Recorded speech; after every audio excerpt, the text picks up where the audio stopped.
प्रिय दर्शकों, माँ भगवती दुर्गा की कृपा आप पर और आपके पूरे परिवार पर यूं ही बनी रहे, इसके लिए मैं आपके लिए मंगल कामना करती हूँ। अगर आपको मेरी वीडियो अच्छी लगती है तो इन्हें लाइक, शेयर और चैनल को सब्सक्राइब करें। चैत्र पक्ष की कामदा एकादशी शुक्ल पक्ष की कामदा एकादशी के नाम से जानी जाती है। कामदा का अर्थ है अर्थात कामनाओं को पूर्ण करने वाली एकादशी, और ये व्रत श्री हरि विष्णु भगवान को समर्पित होता है। इस दिन व्रत को करने से किसी भी प्रकार का कष्ट परेशानी हो उससे मुक्ति मिल जाती है, और आपकी जो भी कुछ कामना हो भगवान श्री हरि विष्णु की कृपा से पूर्ण हो जाती है। अगर आप व्रत भी नहीं करते तो एकादशी के दिन आपको भगवान हरि विष्णु और माता लक्ष्मी की पूजा जरूर करनी चाहिए।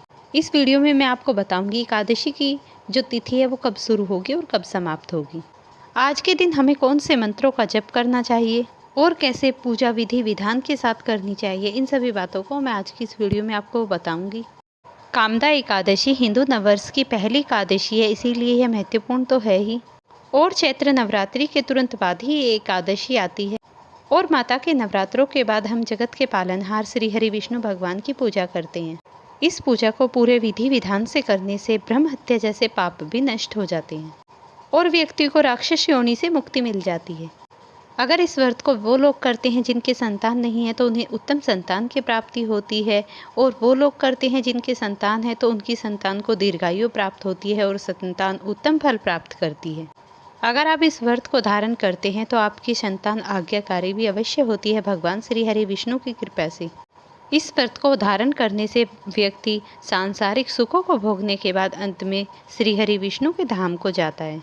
कामदा एकादशी की तिथि प्रारंभ हो रही है अप्रैल की रात्रि को 8 बजे, और एकादशी तिथि समाप्त हो रही है अप्रैल की रात्रि के 9:12 पर। और ये व्रत सूर्योदय कालीन तिथि में ही महत्वपूर्ण होता है और मनाया भी जाता है।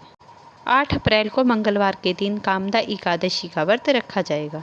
कामदा एकादशी का ब्रह्म मुहूर्त का समय है 3:20 से 5:15 तक का। ये ब्रह्म मुहूर्त का समय है। इस समय में आप स्नान करके श्री हरि विष्णु भगवान की पूजा कर सकते हैं।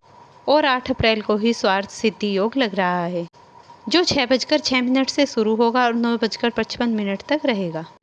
और सर्वार्थ सिद्धि योग में आप जो भी कार्य करना चाहते हैं, मंत्र जपना चाहते हैं, पूजा अर्चना करना चाहते हैं, वो तुरंत सफल होती है। और सुबह के 6 से 7 बजे तक अमृत योग बनेगा, जो रवि काल होगा, तो ये समय बहुत ही महत्वपूर्ण होगा। इस समय को आप नोट कर रख लीजिए। अब हम जानते हैं हमें पारण कब करना है, व्रत कब खोलना है। हमें हमेशा एकादशी का व्रत हम हमेशा द्वादशी को खोलते हैं, और द्वादशी तिथि प्रारंभ हो रही है 8 अप्रैल को 9 बजे से।